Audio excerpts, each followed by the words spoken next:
Энэ хоёр зүйлд бол би хэзээ ч мөнгө харамлахгүй. Нэг нь болохоор эрүүл мэнд, хоёр дахь нь аялал. Угаасаа хүн ер нь бол дурсамжиндаа амьдэрдэг гэж. Тэр үг бол айгу өний юм шиг санагддаг. Юу яцхан. Өнөөдөр би та нартай аялал надад яг юу өгсөн бэ талаар ярих гэж байна. Өөрийнхөө бодлоо.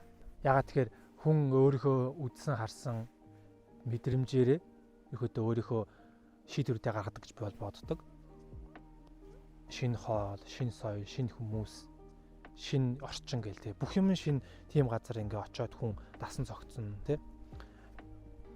Өөрийгөө таньж мэднэ гээл зөндөө олон зүйл болно. Тэгэхээр аялал нь өөрөө хүнийг сэтгэлгээний хувьд аягүй их өөрчилдөг, хөгжүүлдэг гэж би бол боддог. Тэгээ хүн чинь ер нь тэгээд сэтгэлгээрээ л хөгшөрдөг тий. Сэтгэлгээл ер нь хүнийг яг хаана аваачих уу гэдгийг шийддэг юм шиг санагддаг. Хүнд бол би нэг их юм хэрэггүй гэж боддог. Ядаж бүр гоё ганган тэг үнтэй хувцас хэлэл гэхээс илүү зүгээр нэг тийшээ яваад гоё юм нүдэрээ харж хэрэгтэй. Нөгөө 1000 сонсохоор нэг үзэхээс үг гэдэг үг байдаг шүү дээ. Тэр үг бол амар үнэн үг шиг санагддаг. Нэг удаа очиод үдчихэд бол тэр хүн хэзээ ч харамсахгүй. Энэ хоёр зүйлд бол би хэзээ ч мөнгө харамлахгүй гэж боддог. Нэг нь болохоор эрүүл мэнд, хоёр дахь нь аялал. Энэ хоёрт бол би хэзээ ч мөнгө харамлахгүй гэж боддог. Мэдээж эрүүл байжээж би мөнгө олж олно, тий? Хүссэн бүх юм хийж чадна. Бас нэм үг үүдэж нөгөө хэрвээ чи эрүүл байх юм бол чамд 1000 хүсэл байгаа. Тий? Хэрвээ чи өвдчих юм бол чамд ганцхан хүсэл л бий болно гэж байгаа. Хүн аялаад ирэнгүүт хүндээ сэтгэлгээний хувьд аягүй өөрчлөлт гардаг санагдсан. Одоо нэг хэд баялаг тий баян тансаг байх гэхээс илүү гоё экспириенстэй гоё мэдрэмжүүдийг аваад гоё хүмүүстэй танилцаад гоё зүйл идэж хамсаад тий гоё мэдрэмж авах нь хамгийн чухал. Тэр өөрөө аягүй тийм хүнийг аягүй гоё хөгжүүлдэг.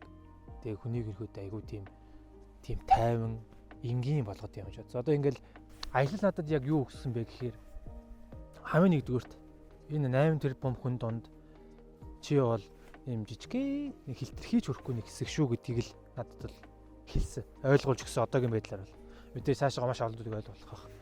Гэхдээ энэ 8 тэрбум хүн ч өөр айгүй их хүн.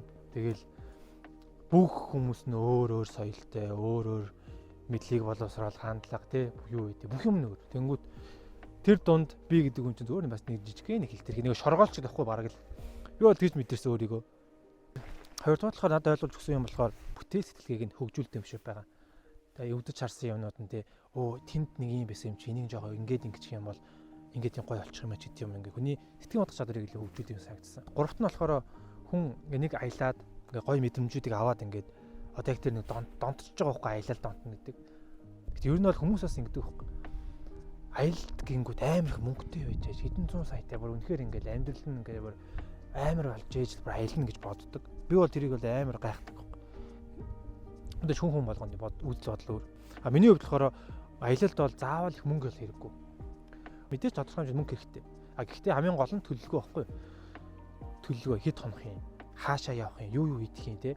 Одоо хамгийн нэгдүгээр жишээ нь нэг газар руу явах гэж бол тэр газрынхаа мэдээж өртгийг судалж хэрэгтэй те. Нэг хоол авахд хэдэн дөрөв үйдэг юм. Нэг кофе авахд хэдэн дөрөв үйдэг ч гэдэг юм. Метро, такси юу хэдэн дөрөв үйдэг юм. Тэгээ тэрийг мэдээж ингээд судалж хэрэгтэй. Тэнгүүч хамтны тооцоо гараад байна те. Зоноо 2-3 сая те гараад ирлээ. Тэнгүүт 2-3 саяыг яаж олох юм гэдгээ төлөвлөж байхгүй. Тэгэл тэргээ төлөлөө сайхан тэргээ бага цуглуулаад явчих болно гэсэн үг байхгүй. Тэгээ хамгийн чухал нь тэгээд угаасаа хүн ер нь бол дурсамжиндаа амьдэрдэг гэж.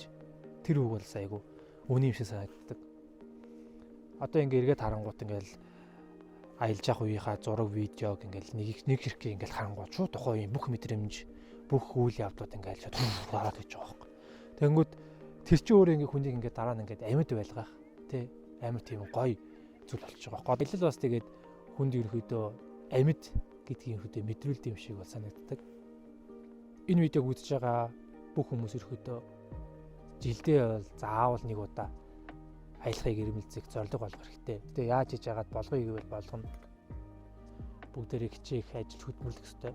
Хөдөлмөрлөхийн тулд мэдээж эрүүл авах хэрэгтэй. Тийм болохоор бүгдээрээ муу зуршлаасаа салаад тий дандаа аль болох эрүүл хоол, засаг хөдөлгөөний төрийг бол заавал хийх ёстой. Тэгжээж бүгдээрээ дараагийн 10 20 жилийн өмнөхийн дараа яана. Тэгэхгүй яг одоо ингээл ариг тамхи хэрэглээл айгу муу хоол идэх байвал 10 20 жилийн дараа бүгдээрээ юу лээ? Нэг л хүсэлтэй болсон байж магадгүй байхгүй. Тэр нь юу лээ? Эрүүл болох хүсэл. Тэгээ бүгдээрээ одоос бүгдээрээ яг эрүүл мэндэд анхаарах хэрэгтэй. Эрүүл дэжж бүгдээрээ яг хүссэн бүх юм хайж чадна. Аялж чадна. Гой мэдрэмжүүдийг авч чадна. Тэгээ ерөнхийдөө хамгийн сүүлд нь хэлэхэд